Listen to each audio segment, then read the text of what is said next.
Je bilo testiranje sistema za množično obveščanje in alarmiranje prebivalstva res uspešno, kot zatrjujejo pristojni? Še vedno namreč ni jasno, zakaj nekateri lastniki pametnih telefonov niso prejeli testnega sporočila, kot tudi ne, koliko je pravzaprav takih, ki so sporočilo dobili.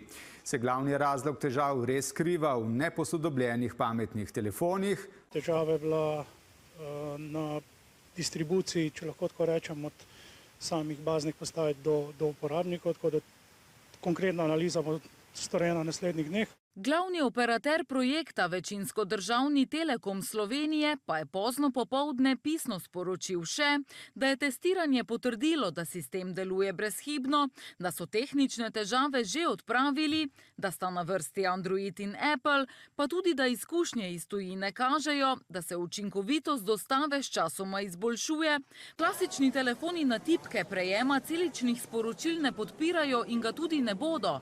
Kot se je pokazalo včeraj, pa sporočila niso prejeli niti pametni telefoni, ki niso bili posodobljeni. Tako da definitivno je apel tukaj na vse uporabnike, da redno posodabljajo telefone.